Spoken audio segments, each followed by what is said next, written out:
So you've all seen those cruise ads, right? They feature people sipping on fruity drinks, laying on loungers next to the pool, getting off the ship in paradise-type locations. You know, living your best life. There are a few things they don't show you, and none of these are deal breakers, but they may surprise you and they may hit your wallet. So today, I'm sharing with you the real side of cruising. The good, the not so glamorous, and what you should know before you book your next cruise. Now, let's just jump into what those cruise ads don't tell you. And in just a little bit in this video, I'm going to share with you what our initial cruise cost was, but what it really ended up to be. Hi, I'm Mary Ellen from Prepper Potpourri Escapes, and on this channel, we talk about real world travel. Be it cruises, road trip, destinations, or lodging reviews. And I always try to have some smart travel tips to make your travel that much better. But now, let's jump right into it. What are those ads not showing you? You know, the ads love to act like everything's inclusive, right? All meals included, luxury experience. But is that really the case? Yes, the buffet and the main dining room meals are included, but not the specialty restaurants. And if you want like a Starbucks coffee or even soda like Pepsi, Coke, whatever, well, you've got to pay for them. And the same way for those fruity alcohol drinks. They aren't free either. You have to pay for your drinks. Now, you do get water and some juice free in the buffet and main dining room. But anything's bottled, well, you gotta pay for it. And that goes for room service too. For most cruises, you have to pay for your room service. And excursions, you know, when you get off at the port, well, they usually cost extra too. And that can really raise the cost of your cruise. And what about spa services? Again, you're gonna be paying for that massage or other spa services. And arcade games, you know, bingo, bowling, all of that is extra too. And gratuities are usually added on daily. And again, that can really raise your cruise bill. And then there's port fees and taxes. And then something you should always get, even though it's a cost, right, vacation insurance. And then you might need round trip airfare or a hotel for the night before the cruise, which always recommend get there a day before your cruise is going to leave, just to be safe. So I'm going to give you a personal example of how all these extra charges add up on a cruise we're taking on Celebrity Summit. It's a 17-day Panama cruise, and we're leaving in April. But wait until you see what we started with for a cost and what we ended up with. You may be surprised. 2 people, 17 days, only $2,652, right? That's for both of us, only $2,652. That is fantastic, but not so fast. The actual cost for this upcoming cruise is over $8,000. Let me show you why. We did take the all-inclusive beverage and Wi-Fi package, which added an additional $2,380. Our round-trip airfare, well, that was another $1,145. And we did book a hotel the night before in Fort Lauderdale before our departure, and that was $150. And the travel insurance from both of us was $318. So our total cost is $8,600.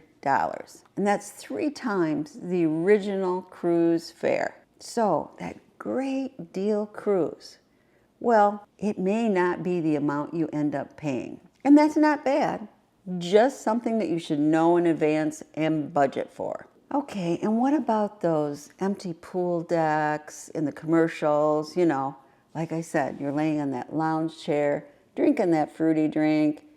Well, yeah, it's not usually that way. That has to be filmed in early morning because in reality, pool decks get packed. Deck chairs can disappear fast on sea days.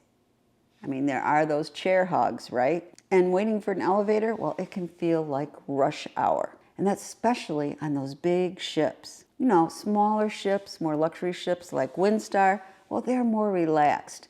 But even then, you may be sharing space. Now, the pro tip if you're cruising is early mornings, late afternoons are the sweet spot usually for peaceful cruising. Or staying on the ship a day everybody else goes off for a port excursion. But you got to be prepared for adverse weather.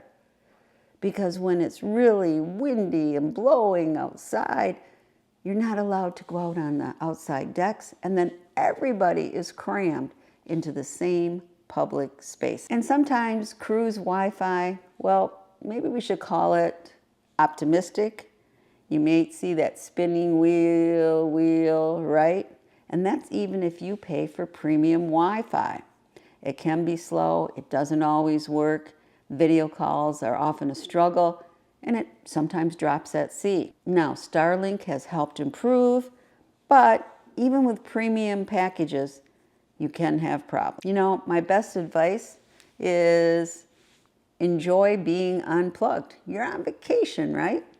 Now, do I take my advice? No, I don't. I bring along my laptop, and I'm checking things for work back home and doing things. But yeah, remember, you're on vacation. And you often think you're going to spend a whole day in a port seeing some amazing attractions. But reality, well, by the time you eat breakfast, get off the ship, half a day can already be gone. And in some ports, you only have 4 to 6 hours total, which is why you should always plan ahead and wisely choose your excursion. And those extras, well, they can add up quickly.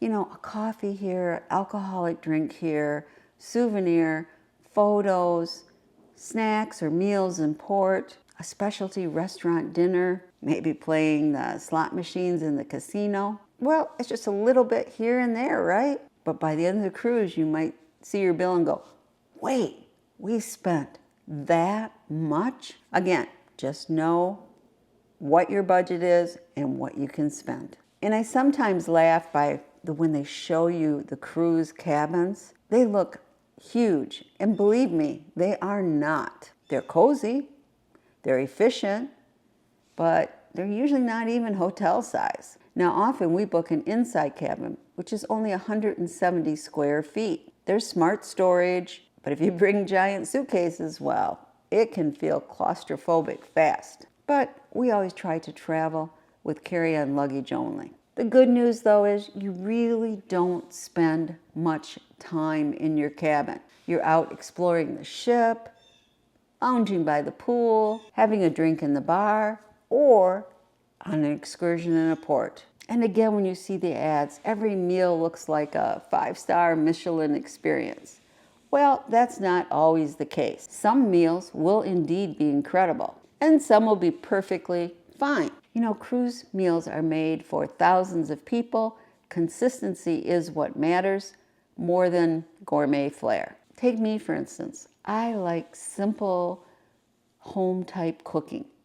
And I have been disappointed in past cruises in some specialty restaurants because it was made more for the foodie. Yep, it looked interesting, but to me, it just wasn't what I enjoy. And that's why my husband and I usually prefer the buffet, because then we can get what we want, and if it is something we don't like, we can go up and get something else. And of course, those ads show crystal, glass, smooth water. Well, sometimes that's the case, but not always. I just talked to my girlfriend last week. They got back from a 4-day cruise, and one night the waves were 17 feet high, and some were using the barf bags. So rough seas do happen, but if you're prone to motion sickness, be prepared.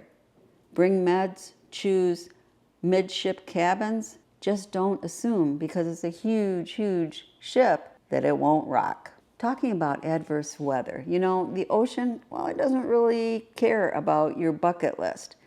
So you might have picked an itinerary for a cruise because these are ports you want to go to.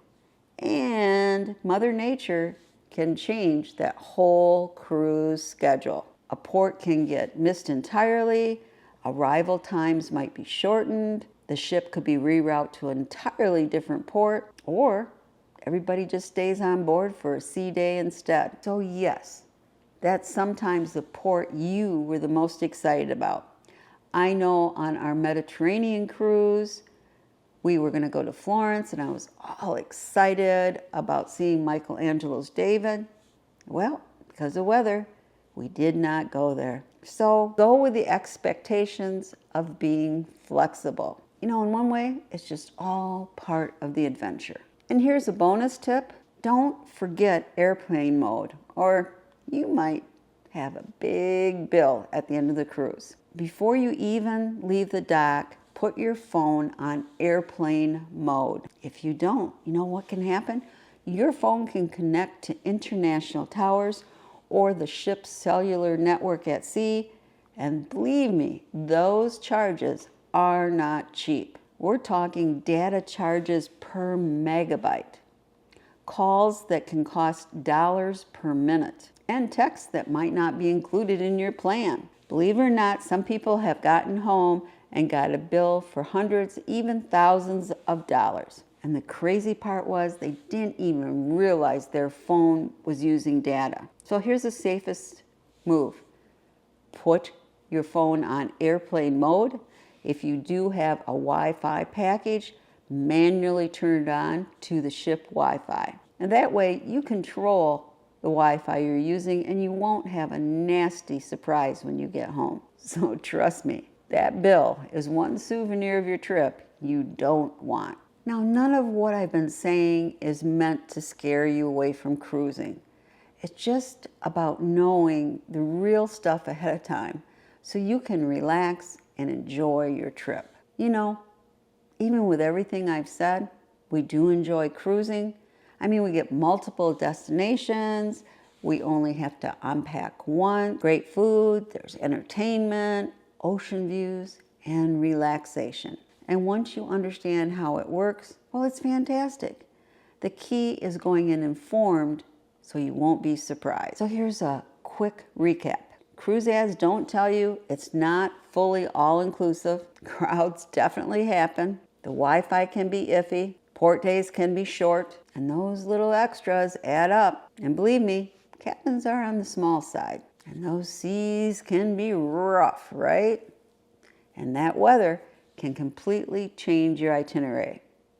But cruising, it's still an amazing way to see the world. So if you're thinking about taking a cruise, or you've cruised before, I'd love to hear what surprised you the most. Drop your comments down below. It really helps other travelers. And if this video was helpful, well, remember, hit that thumbs up button and subscribe for more real-world travel tips and cruise tips. Thanks so much for watching, and remember, adventure awaits.